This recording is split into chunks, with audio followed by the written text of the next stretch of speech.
Hey everyone, Sev here. Today I'm here to talk to you guys about a new video series idea that I'm going to be doing.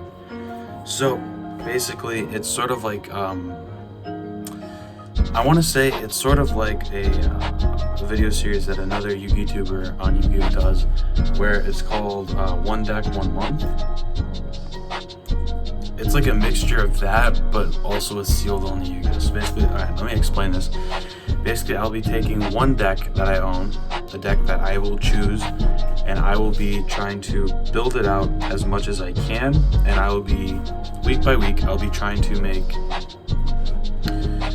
breakthroughs and additions to the deck, and I'll show you like what I'm trying to work with on like Dueling Book.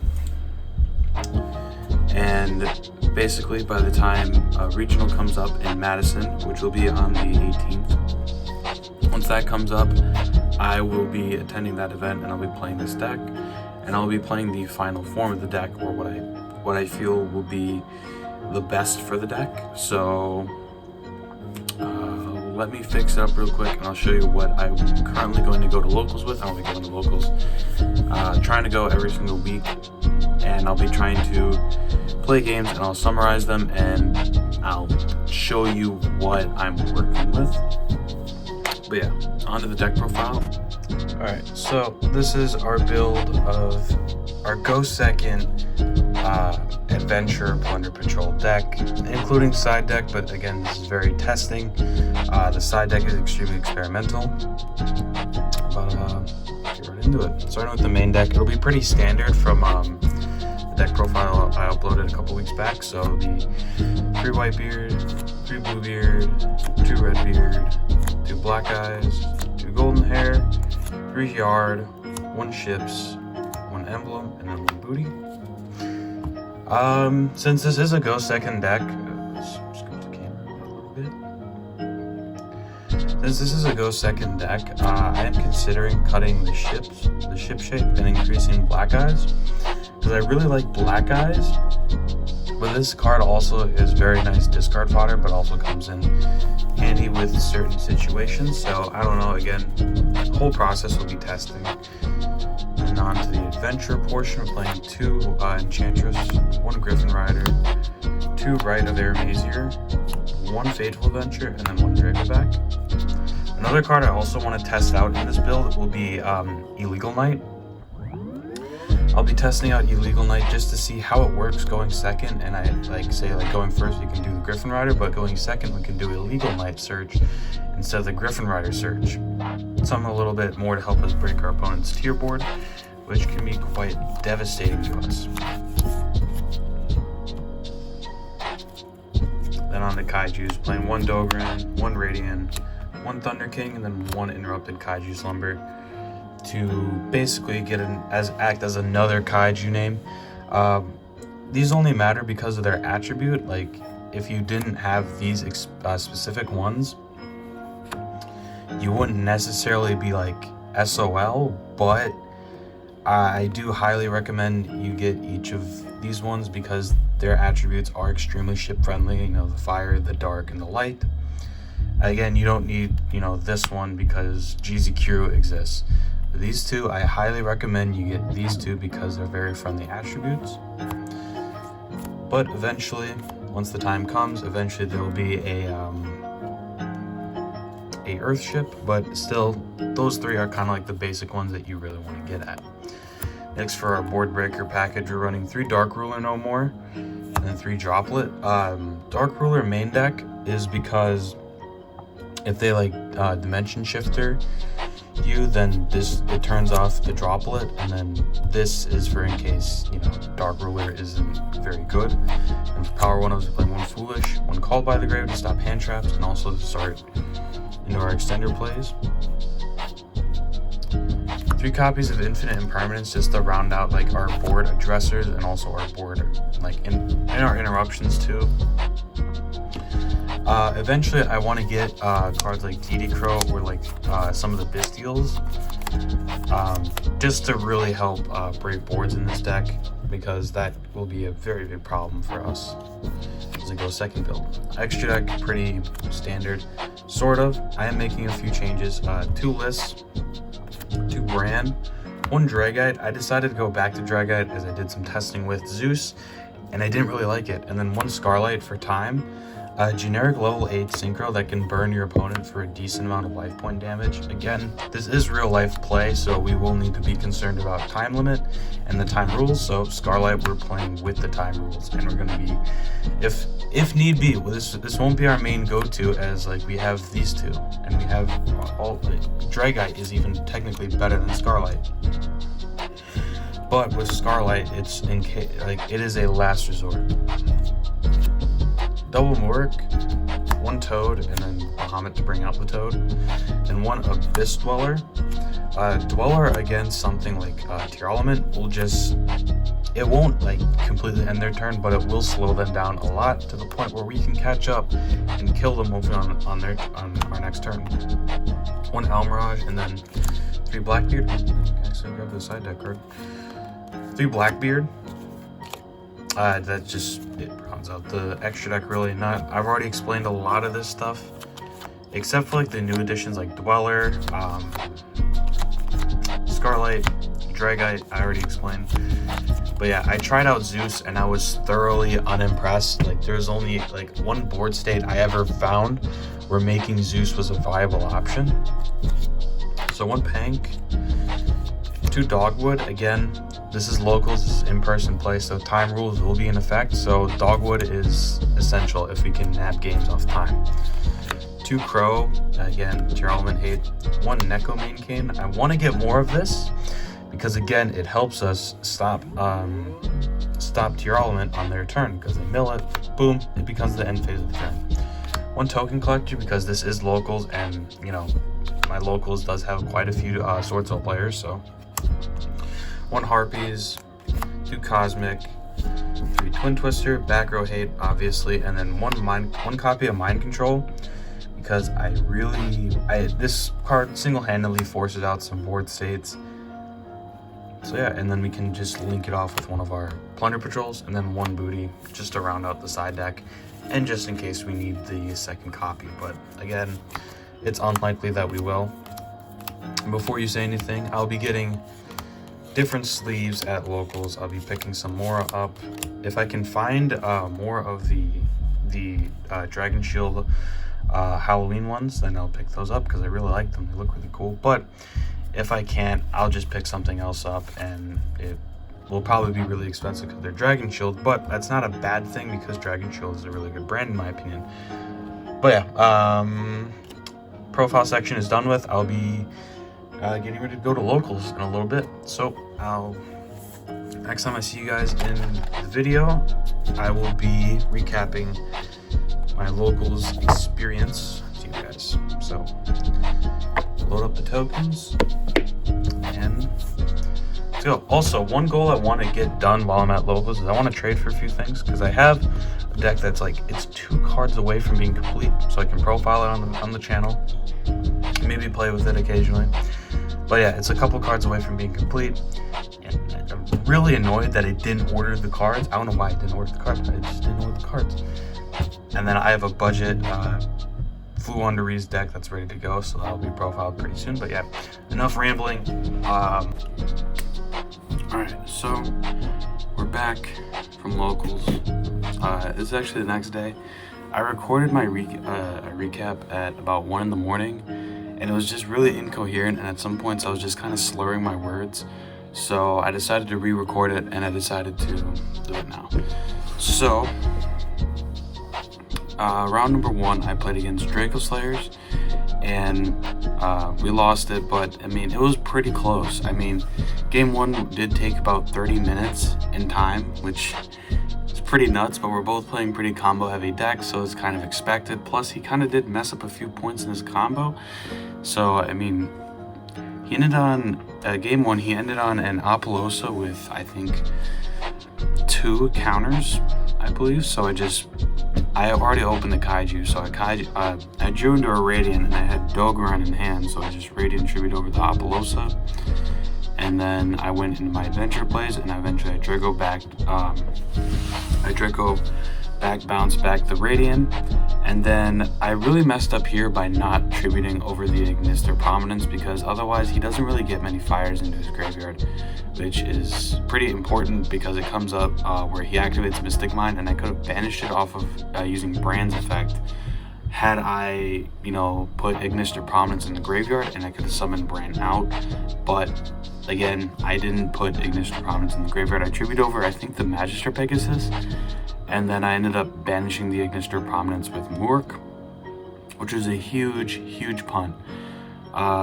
We have a back and forth. He kind of breaks my board. Like, he uses the Link 4 WRLD Dragon card, and he banishes everything. He ends up popping my field spell, which is a really big punt on his part, because I can literally the only way you really out the Plunder Patrol field spell is by banishing it, which he did not do. So ultimately, I was able to get it back, and I ended up kind of working my board state around to the point where I probably could have won had it not gone so close to time. It went so close to time. We were both siding in things like Spooky Dogwoods, basically just to create some sort of divide between us in life points, and we both played Scarlet Red Dragon Archfiend, which is why I played Scarlet Red Dragon Archfiend, because I knew things we'd definitely go into time more often than not, and Scarlet is 100% way for us, depending on our hand, to make a gap in time.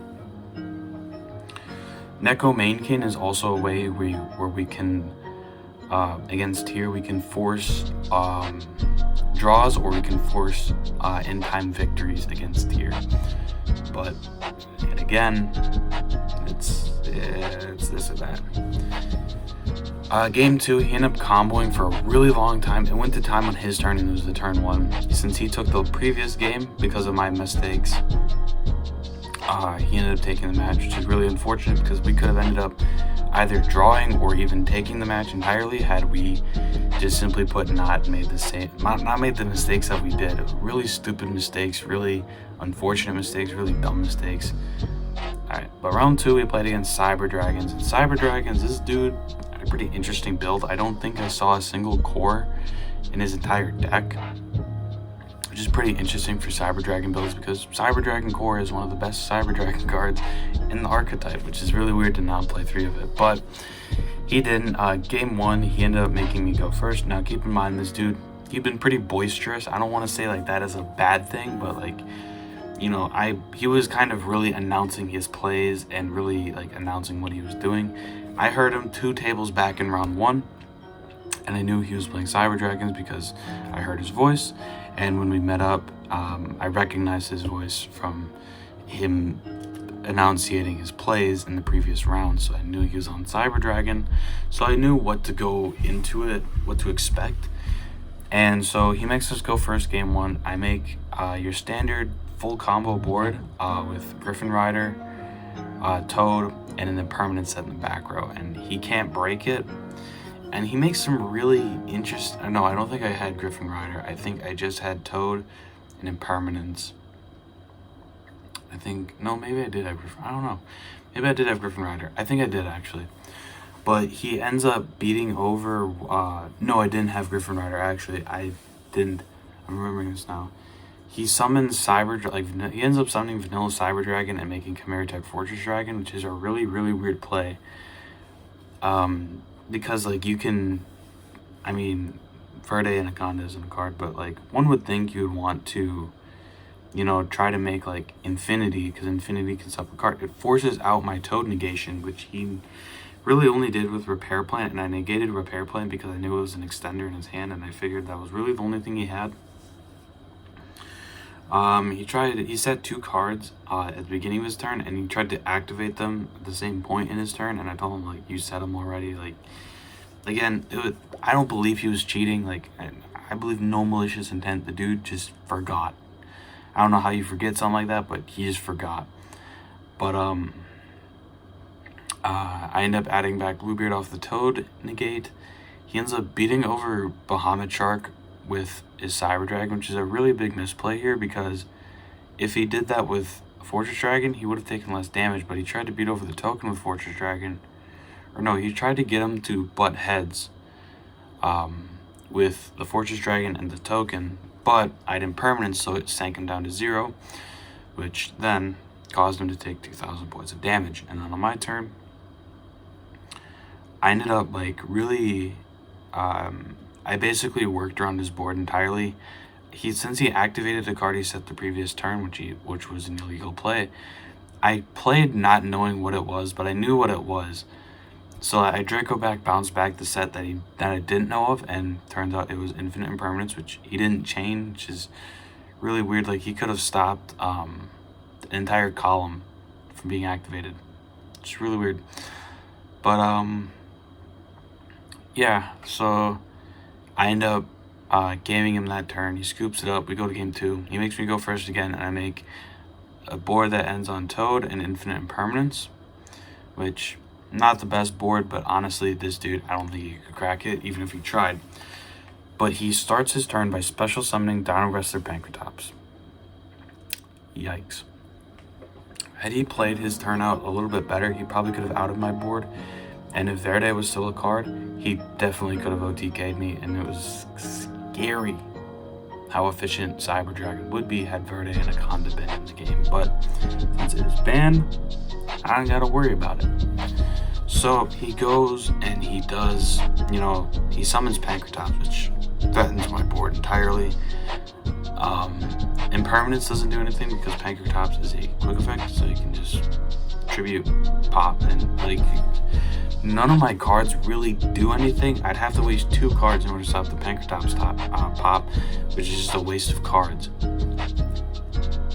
But he ends up doing something else. He doesn't really end on much. He doesn't really get like a chance. Like, he beats over.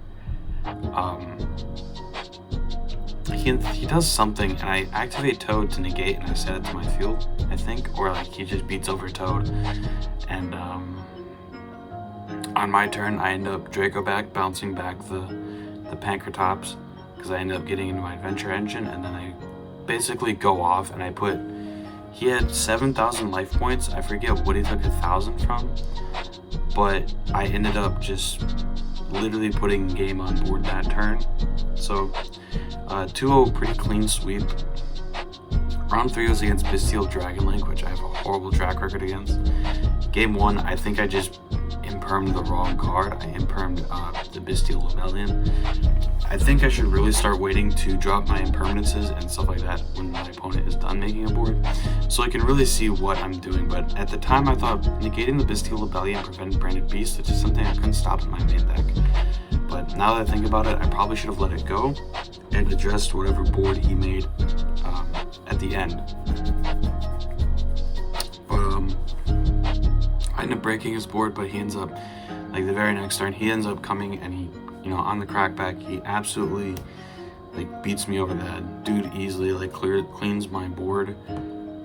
And we go into game 2. In game 2, we go, at the end of time, he had 4,000 life points and I had 3,500, and I had no way to bridge the gap, which is really unfortunate because I was really close to, like, causing a draw, because I would have won that game, and then it would have been a draw. But since I didn't, he had the life point lead. He ended up taking it down. It was really, really unfortunate. I'm finding like against that matchup, I really need to learn what to negate and what I should leave alone. And I'm guessing Hieratic Seal, the Heavenly Spheres, is something I should address on my turn. Something with like. I decided to like mind controls and Pankratops, and I saw the mind control. And I mind control target the Hieratic Seal. He bounces, or he tributes to summon. He summons a Goliath, or he summons a Sloth, which I activate Droplet, pitch a card, negate the Sloth, and then I proceed to go off into my combos. But yeah, from then on out, like, he just ended up coming back and just kind of beating me over the head, I guess. There's nothing really I could say about it. I guess the one thing I'm currently learning about my playstyle is I need to learn what cards to negate and what cards are fine to go through. I think I need to play more efficiently with my cards, and learn to kind of turn off cards to like more than one card with one card, like, you know, get multiple cards turned off with just one card. I think I just need to have better card usage, I guess would be the appropriate word, than just kind of using a card willy-nilly and, you know, risk you know, losing the game because I could have used it for something else. But in terms of cards, Risen Dragite and Scarlight are working really well. Better than Zeus in my opinion. I prefer them over Zeus. I can make them easier than I can make Zeus, ironically, which is really weird. But yeah, I think I just need to get more Bestial cards. I think Bestial cards would help out a ton. Against the Bestial Dragon Link guy, I could have prevented getting a card looped out of my hand had I had something like Bestial Serenir to just banish his Chaos Dragon Levianeer, which would have allowed me to keep a card in hand and also get some presence on the board, plus link material for Blackbeard. So I mean, multiple ways of getting it, of getting cards. Like again, the Bestials are really good at that, like getting DD-Grow. Another thing I realized is I think I'll have to stick with 3 Serenir and 3 DD-Grow as budget alternatives because Drew Swarm is like $8 a pop, Magnemite is like 15 a pop, so again, kind of cheap, but like I'll probably need to, you know, keep an eye on that and make sure, like, you know, if they go down, I can pick them up. And yeah, I definitely want to play like the, you know, the good Bestials, but again, it's all a matter of budget. What else can I think of, really? Super Poly kind of didn't come up. I didn't play any tiers, so I didn't see a need for Super Poly. Maybe I'll have to integrate it back in, but I'll probably have to cut like I'll cut something for like Super Poly. I'll probably only put in like Mud Dragon and Dragon Stapelia, but yeah, for now, I mean, that's just really all there is. I hope you guys really enjoyed this episode, and I'll see you guys in another video. Be good people.